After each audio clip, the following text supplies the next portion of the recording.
All right, so welcome back everyone. Today we have the Feiyu Pocket, which is a stabilized camera. I've already opened this one up. I've already taken the little stickers off the lenses and whatnot. I couldn't help but check it out when I first got this thing. This was really cool looking.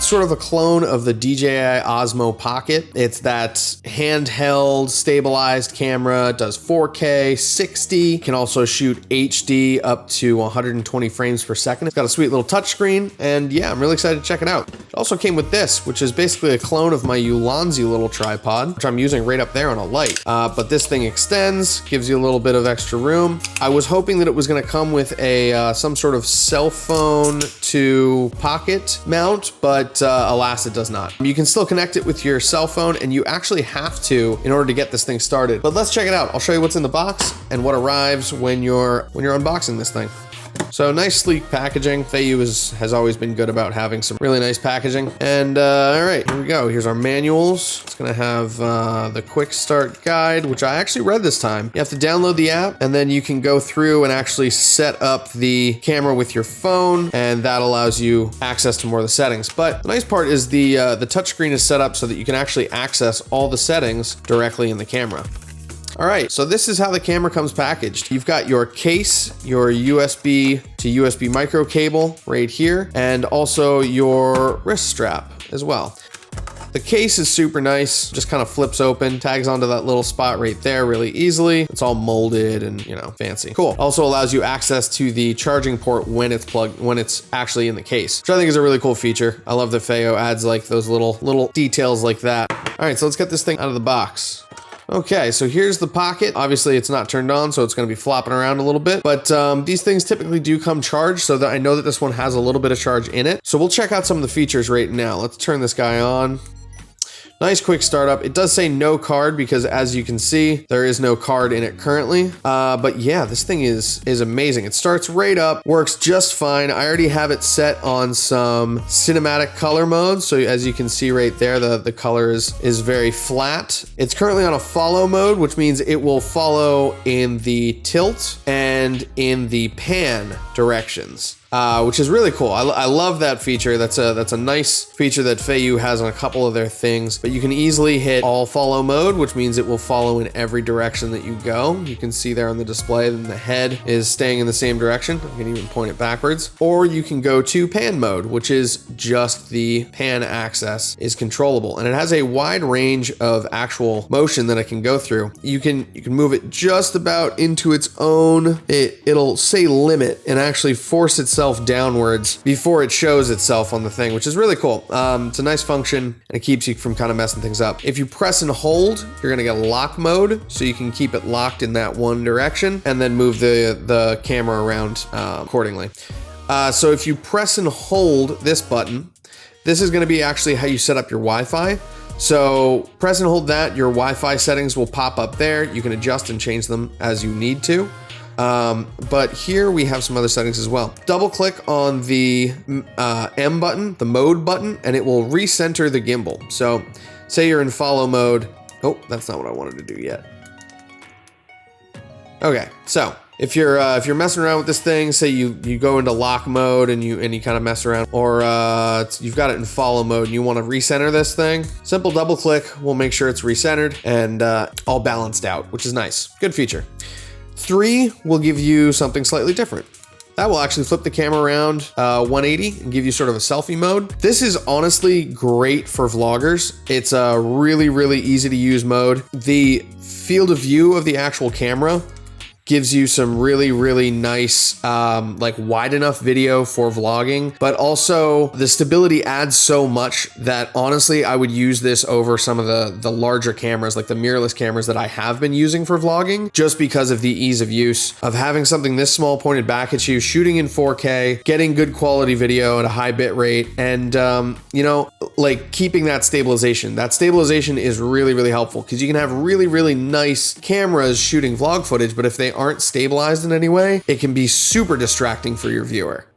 So let's flip this thing back around and I'll show you kind of the touch modes. So you can flip to the right and this will give you the choice between photo. You can scroll up on here, so it's a drag. Photo, video, and then it goes into slow-mo, which will be slow-mo modes that use the entire sensor. So this is actually good if you want to shoot bursts and get, you know, 4K 60 or get HD 120 all in the full sensor readout. But those won't be able to shoot constant. Meanwhile, if you go up to video here and you tap on the right side, you'll be able to go through your settings. Here we can go up to 4K 60, 1080, 120, and 2.7 also does 60. But these modes, because they're shooting continuous and they don't have a limit as far as I've seen, because they're shooting continuous, those are going to be cropped in slightly. But that gives you an added amount of digital stabilization and it makes the footage look really, really fantastic. If you want to avoid that crop, what you can do is go back to here and shoot in one of the slow-mo modes. So you can do 4K half speed, which is 60 frames per second, 1080p 4 times, which is 120, or 720 at up to 240 frames per second. 720p is honestly still good enough quality footage to get some really, really nice cut-in shots like that and some B-roll in slow motion. So you can also do time lapses and panoramic shots. Panoramic shots are really interesting because you can do either 2x2, 2 images by 2 images. You can do 3 images by 3 images, which gives you a different grid, or you can do a 180-degree spinning shot. That'll give you some really interesting panoramics. I have yet to mess around with that mode, but I'm definitely interested. So I'm going to keep this in video mode, but you can see if you swipe to this direction, that will actually access your card because I don't have one in right now. It's not giving us any options, obviously. Here you go. So that would be to review your videos, but then you can also do other things here. Like you can change your modes with tap settings. You can set it to motion. You can set it to smooth. The emphasis of the motion of the gimbal will change that way. So motion will obviously be faster, almost like a sport mode, and the smooth will be much smoother. That top left button will do a recenter and the bottom right will change the mode. So all follow, pan mode. Oh, cool. And face tracking mode. I didn't actually know that was a mode, but I'm sure that if we flip this around, if I have this facing me and it could actually see my face in this with this lighting, then hopefully it would actually track my face. And that's going to be really helpful when doing things like attaching this to a phone, either with one of the Osmo grips that are available, or, you know, some sort of case and some sort of, you know, secondary device to sort of hold it together. You would need to get a third-party item to attach that to your phone. But if you have this attached to your phone, you're using your phone as the front camera in the app, doing a live stream with this camera facing back towards you, that face tracking feature could be really, really helpful. So I'm excited to check this out some more. Let's take this out for a spin. I'm going to show you some of the footage that I've shot over the next couple of weeks using this. And yeah, hopefully it's as good as it looks to me right now.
see how well it picks up audio while I'm talking with the flip cam on.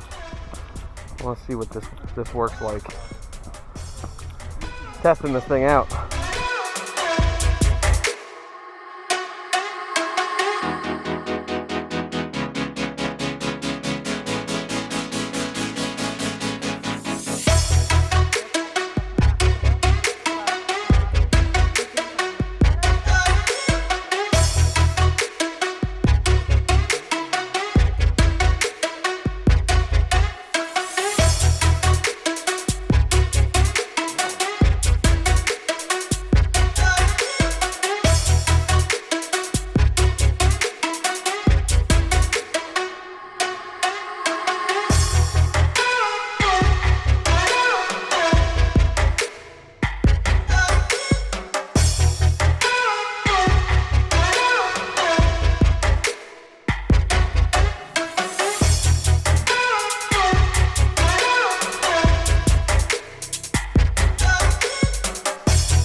We'll flip this back around. I'm going to power this guy off. I'll show you how this fits in the case, and then we're going to hit the road. Here we are. That just pops in there, nice and easy. You can carry this around and you can still charge it like that. So yeah, definitely check out the link right here if you want to see more of our reviews and more of the stuff that we have on our actual gear list. I'm backing some of these products myself. I've just got some awesome experiences with them, and I'd love to see other people have those same experiences as well. So this has been the Feiyu Pocket. Definitely worth checking out in my opinion. It's a much less expensive version of the Osmo, and I think it can do some really cool stuff. So yeah, thanks for watching, and I'll see you next time.